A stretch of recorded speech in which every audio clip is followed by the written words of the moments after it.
Hey everybody, it's Jason with the Boardgame Mechanics, and today we're going to take a look at a game called Quatermain.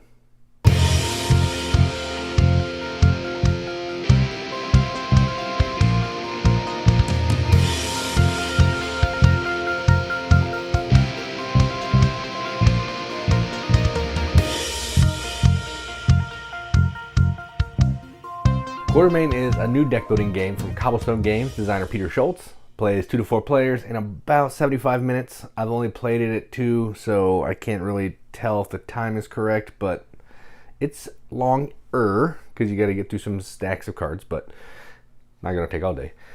And effectively what this game is it's kind of paying tribute to Alan Quatermain. I don't know if you know who he is. I don't know a ton about him. He's like a famed big game hunter. Could hit big game from 600 yards away or something like that. If you've ever watched the movie League of Extraordinary Gentlemen, Sean Connery is Alan Quatermain, and he's just basically good with a gun. So what you're doing in this game is you are effectively trying to hunt big game to then trade the skins and the fur of the big game at the market for other things. You're trying to recruit allies, you're trying to get better guns, better ammo. You're trying to score gold, silver, and diamonds because that's how you score points.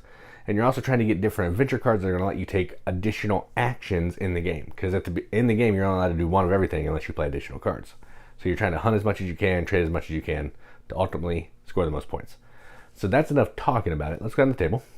Check it out. All right, so here's a game of Quatermain, all set up for 2 players. Now there's a lot of cards on this table, so let me just kind of go over it really quickly. You're going to have a market available where you're going to be using reputation and trophies. So reputation is the little like laurel symbol. Trophies is the elephant symbol to acquire cards to put them in your deck. Okay. The crux of the cards that you want to buy are allies, which are the blue cards, and wealth cards. Every ally is going to let you score a certain number of wealth cards, and that's going to be all of your points. So you need to get allies and wealth cards to score points. But they also, wealth cards clog up your deck. Allies, you can activate 1 each turn. And then you're going to have some adventure cards that are going to let you take more actions throughout the game. And guns and bullets. We'll explain why that's important. So this is the market, always there. Then we're going to have the veldt. I'm not actually sure how you say that. Oh, that card shouldn't be out. Just kidding. Shouldn't be down there. We'll do this. All right. Then you're going to have the veldt. And what this is going to be where you're hunting to acquire cards to be able to purchase cards from the market. The only way outside of the few starting cards that we have in our starting deck that we're going to be able to buy cards is by hunting. Each card has a value that it can be used. So this can be used for 1 trophy or 0 reputation. So if I hunt this card, I can use it to buy elephant cards over here. Now, the way that this works is we have a gun. We're going to activate 1 gun per turn. We can acquire more guns, but you can only have 1 active gun. All the rest will be in your gun rack, which for the sake of table space, is going to go under this card, but normally they will go below, so you can always see what you have. The stats on the gun represent the rows that you're able to hunt in. The last row here is the horizon. You can never hunt in that one. There may be some cards that let you, but as a general rule, off limits. So what this is saying is if I hunt in the very first row, I have 0 modifier. So if I have this bullet with this gun, I have a 1 shooting power in the first row. So I can shoot any of these, hunt any of these animals that have a 1 bullet. Okay. If I wanted to go back to the next row, I have a -1. So using a 1 bullet with a -1 would be 0. I couldn't hunt back there at all. So right now, the way this turn is going, I can only hunt in this first row. So that's what the guns have a stat for each row. The first row, second row, third row. There's that. Then, so what you're going to do is you're going to play any adventure cards that you have, which are the brown ones. You're going to hunt, and then you're going to trade. We get 1 trade action. Trade means trade skins from the animals for allies goods over here. They're going to be adventure cards that give you more actions that you can do in your turn, but until we get those, we can't do that. So let's just go ahead and get started. So this player is activating his Intambi gun. I'm not sure if I'm saying that correctly. And then you're going to draw 4 cards. They have these 4 cards. So they have 2 wealth, which is nothing. So we'll just go ahead and get rid of those right now. Discard. Then we have 1 bullet and 1 buying card. So let's go ahead and equip the gun with the bullet. So now I have one bullet that I can shoot in the first row because that's all the farther that I can get. So I'm going to take something that gives me trophy. I'll take this Impala right here. Okay, then the bullet gets discarded. The gun stays out. There's always an active gun. And now I get to use these two cards here to acquire some cards from the market. I have two trophy value. I can acquire any card that is worth 2 trophy value. I want to buy an ammo case. So I'm going to buy an ammo case, which is going to give me 3 bullets. It goes in my discard pile. Any animal cards, so green cards or red cards, which are enemies, that I spend are out of the game. So you're basically never getting these in your deck. These are one-time hunt, one-time spend, out of the game. So done. Then that's the end of my turn. So I'm going to refill the veldt. Everything slides down. More cards come out. All right. And then that was their turn. Now it's this player's turn. They're going to do the same thing. They'll flip 4 cards. Exact same turn. Okay, which happens. I mean, it's a deck builder. All right, so they're going to be able to equip a bullet to their same gun. And they can do basically the same thing. And they're going to do this Impala as well. Bullet goes away. They have 2 trophy buy. And I think what I want to do is I'm going to buy a camel. So I'm going to buy an adventure card, which is a camel, which will give me 2 draw cards and an additional trade. Normally you can do 1 trade, but this would give me another trade to be able to do something with. It goes into my discard pile. Green cards out of the game, and these slide down. Now once an enemy gets close, I'll explain what happens there. All right, now back to this player. Let's get some bullets. Silver, Impala.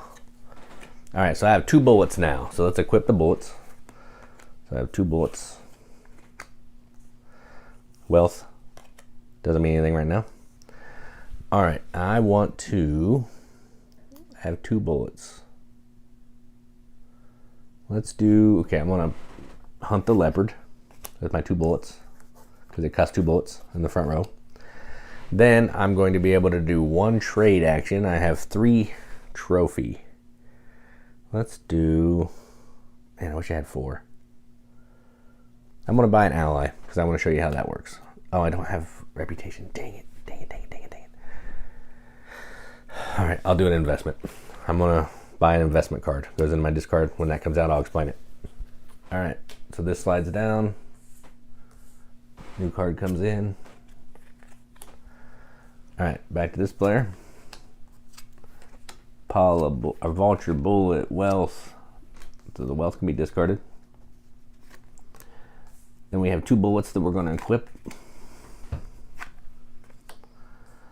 All right, so I have 2 bullets. I'm going to hunt the lion.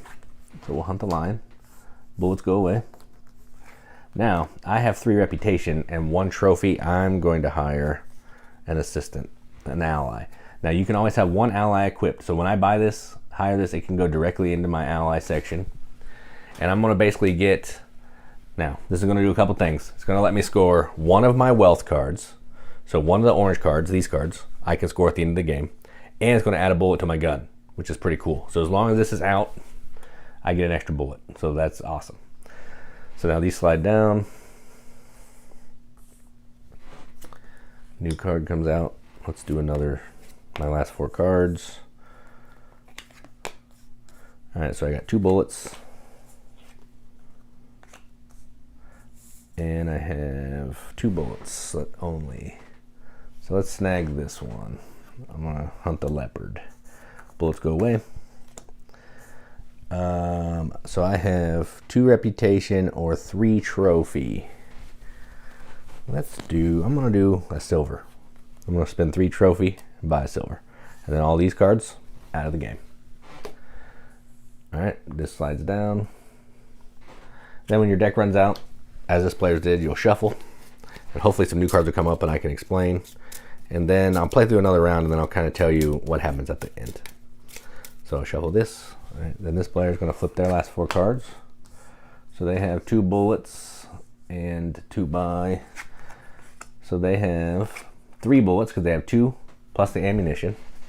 And what they want to do is they want to hit the Arab slavers. So they can hunt the Arab slavers because they're in the second row. They cost 2 bullets. They have 3 bullets, but with a -1 discount, so they're going to hunt them. Okay, then the bullets go away. The ally stays out forever unless I equip another one. Now I have 2 trophy, 2 reputation, and I have an additional trade. So I could purchase 2 cards from over here. So I have 2 trophy. I'm going to get another gun. I'm going to take a Colt. So I now have a Colt that I could choose from at the beginning of my turn. So that was these. And then I have 2 reputation, and I will snag a warning shot. And that goes in there. And the red cards also are out of the game. Everything slides down. All right, so that's effectively it. So let me go over a couple things. Now that this player has 2 guns, they can decide which one they want to equip. Normally, the gun shelf is below, gun rack is below, but in this case, I would say, hey, I'll equip this one. So I would equip this. If I'm going to go for cards in the front row, I'd equip the Colt. Then I'd have that, and if you had more allies, you would kind of pick one at the beginning of each turn to activate. Then what happens is, at the end of the game's going to end when the hunting pile, or the veldt deck, is empty. When you're unable to refill any of the columns, the game is over. At that point, what you're going to look at is, you're going to look at all the allies that you have, and you're going to be able to score that many wealth cards. So if the game ended now, which would be terrible, this player has 1 ally, they can score 1 wealth card. So they have 3, they can only score 1. So they could score that, they would have 1 point at the end of the game. That is not good, but that's kind of it. Now the better, that's the weakest of the allies. The 4 value and the 6 value let you score 2 wealth cards. So you want to get more of those because they let you score more cards. Now there's also a shame card.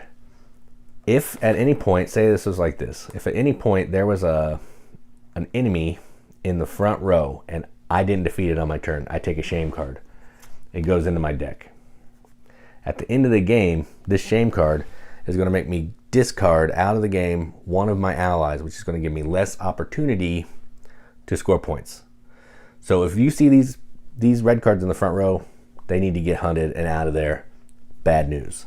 You're not going to get a ton of points in this game, so shooting yourself in the foot by taking a shame card is terrible. And then after all of that, whoever has the most points at the end of all that is the winner. And that is how you play Quatermain. Let's go up the top, see what we think about it. All right, well, that was Quatermain. So first off, I just want to say the theme is probably not everybody's cup of tea. If you're not into hunting, killing animals, it's probably not going to be a game that you want to play. So the crux of this game is Alan Quatermain hunting animals to trade them for things at the market.